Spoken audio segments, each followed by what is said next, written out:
Hello everyone and welcome to Sinful Gaming. I hope you're all doing well, I hope you're all staying safe, and most of all, I hope you're all fighting that war against the grey. Today's video we're going to talk getting started with Warhammer 40,000, and today we're going to take a look at the Necrons and something special about them, and that is the army of Llandu'gor's Cursed. Now, in this video we're going to talk about what exactly a Llandu'gor's Cursed army means. We'll then look at how we can start an army for this with a couple of units, and then we'll look at some other units we can bring in to expand upon this and give it some extra options down the line as well. Finally, we'll finish off the video with a little sample army list of 1,000 points for you to use as some inspiration to create your own army of Llandu'gor's Cursed. Now, Llandu'gor's Cursed, what is this? First of all, it's obviously a Necron army, but Llandu'gor's Cursed refers to the Curse of the Flayer, the Flayed One's Curse. This is an army of all Flayed Ones. Now, if you're like me and you've just finished reading the Twice Dead King stories, this would definitely be an army that appeals to you. We've got reviews of both of the Twice Dead Kings, both Ruin and Reign, on the channel, so we'll post them and you can go have a check out of those two fantastic audio dramas, which are just absolutely amazing and definitely made me want to collect this army. Now, this particular type of Necron army certainly isn't the most competitive style of Necron army you're going to get on the tabletop, but it is a great narrative theme to build around. It's going to be a close combat focused Necron army that's definitely going to have a bit of a horde element to it, with quite cheap models on the table and quite a few of them as well. So with all of that said, let's go talk about how we can start this army. And so to start with, I'm going to talk about a Necron Overlord. I think this is just a great place to start. First of all, he's got a bunch of different options you can give him, like his Resurrection Orb, his Voidblade Warsire, a whole bunch of different things he can have equipped to him, which is really fun. And he's got some cool abilities as well. First of all, Relentless March is nice. For any Dynasty core units around him are going to potentially get some benefits.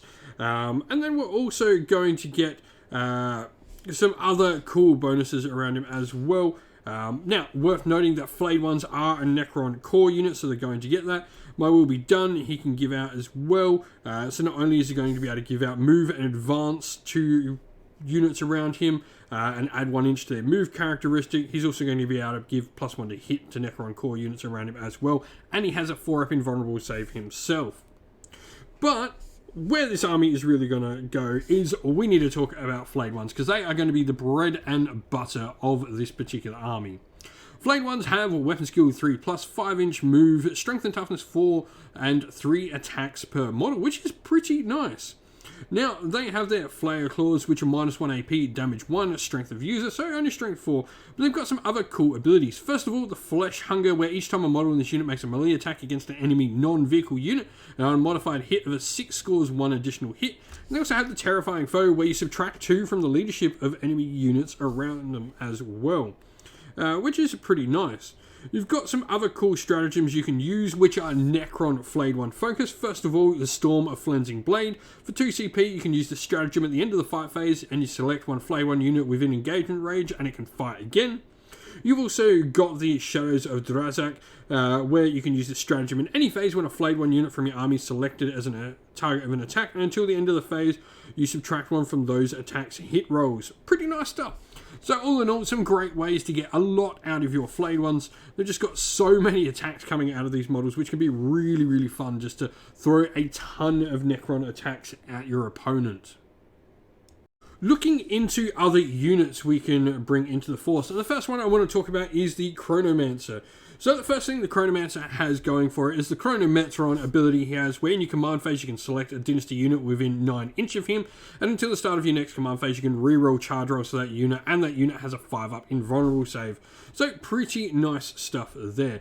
That's really his big thing. He's going to provide your army rerollable charges, nice obviously on your Flayed Ones.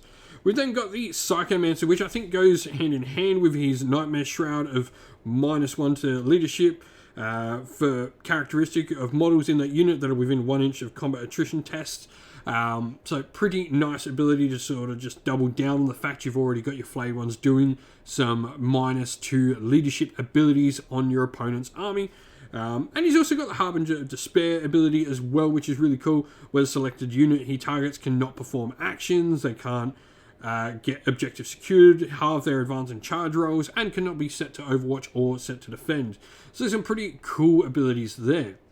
Now, alongside these models, we have Crypto Thralls, which are really cool because they can be taken alongside different Cryptech units. Now, they've got the Protectors rule, where any friendly Cryptech unit within 3 inches of them, that Cryptech unit can use the Lookout Cert, even if this unit contains fewer than 3 models. And you've also got the Systemic Vigor, where while this unit's within 6 inches of any friendly Cryptech units, they have a weapon skill and ballistic skill of 3+, and an attacks characteristic of 6 instead. So a pretty nice unit to have around your Cryptech units. Lastly, we're going to talk about a named character called Orican the Diviner. He is a specialized version of your Chronomancer. He's the Master Chronomancer. So you can select one friendly Necron unit within 9 inches of him, and you can reroll charge rolls, and they've got a 5-up invulnerable save on the unit as well. He also gets to fight first in the combat phase, has a 4-up invulnerable save, and the stars are right. In your command phase, this model is on the battlefield. You roll a d6. If the result is less than the current battle round number, then until the end of the phase, you can use the Orican Empowered profile instead, which pretty much just makes him a little bit better across the board in combat. But all in all, he's just a named variation of your Chronomancer with a little bit extra to him. Alright, and here we have a sample army list for Llandu'gor's Curse for you. Now, we are in a Vanguard detachment. This means we are spending 3 CP for our detachment, meaning we'll only start the game at 1,000 points with 3.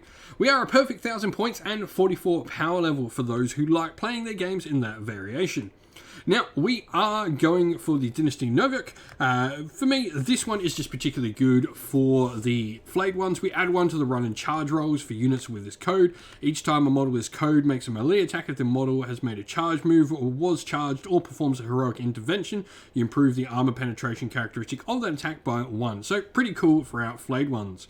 In addition, when the protocol of the Hungry Void becomes active for your army, excluding dynastic agents or Satan shards, you'll get to select both of the directives. So Hungry Void is going to, each time a unit makes a melee attack on the modified wound roll of a 6, increase your armor penetration by 1, and each time a model in this unit makes a melee attack, if the unit made a charge, was charged, or perform a heroic intervention, you add +1 strength. So a really cool turn for our flayed ones. Now, in our force, we've gone for taking Orican the Diviner in the army. I think he's a cool model to add in for the army. He's got all the cool Chronomancer abilities for the rerollable charge and the 5 invulnerable save on one of our flayed one units, plus just a little bit extra. Now, the Necron Overlord is going to be our Warlord, and he's going to take the Warlord trait which comes from Novik, which is going to give him a potential cool different one of the Warlord traits. So he's going to, every time he gets a 6 to wound in combat, he's going to do a mortal wound. We've then got the Veil of Darkness Relic, which allows him just to teleport units around him, which is really nice. A friendly core unit can just drop in around our Overlord. Nice to get some flay ones moving around the table a little bit quicker. And then elites-wise, we've got 2 Crypto Thralls in there just to go with Orican to give him a nice little bit of protection. And then 3 units of 20 flayed ones and a unit of 11 flayed ones. Just a ton of bodies coming out across the table. This is all we are trying to do with this army. It's all combat all the time. It should be an absolute ton of fun. If you've been playing with flayed ones with an army of Llandu'gor's Cursed in 40k, let us know how it's been going and what you would do down in the comments below. And so that's the end of the video. Thank you all for watching. We hope you enjoyed it. If you did, please don't forget to leave a like and subscribe to the channel if you haven't already, and drop us a comment down below letting us know what you enjoyed about the video. If you'd like to come help support the channel in another way, you can do so either by joining our Patreon or YouTube members, or grabbing some channel merch off our merch store on Teespring, which is on our YouTube store as well. You can also come chat with me and other members of our little community here and our Discord server, which is linked down in the video's description, along with the Patreon and YouTube members links. And as a special shout out to all those Patreons and YouTube members, we'd like to give them all a shout out. So thank you to our Patreons, Christian Weir, James, Soren, Greenskins Gaming, AJC, Kenny Lowell, Outer and Shot First, Andrew Bowen, Nathan Fee, The Rising Ape, Q Dynamic, Agu, Anthony B, Anton Nilsson, JJ Austrian, Average Wargamer, Domir, Mark Harvey, James Cater, Derek, and Giapi390. And a special thank you to our YouTube members, Greenroost Gaming, Kenton Young, Chris Wallace, Ronya, Locke Lorick, The Johnny84, David Ellsworth, Revenar, Wolfric Nick, Broken Chef, Ariana Edwards, Sean Scott, Pink Nico Fire, and Robin Mankiller as well. Lastly, a special thanks to Lady Witchfox Art, who does all the amazing artwork for the channel, and to everyone who comes on the channel and helps us create everything we do. Thank you all for watching once again, everyone. Stay safe, stay well, and most of all, keep fighting that war against the grey. Ciao for now.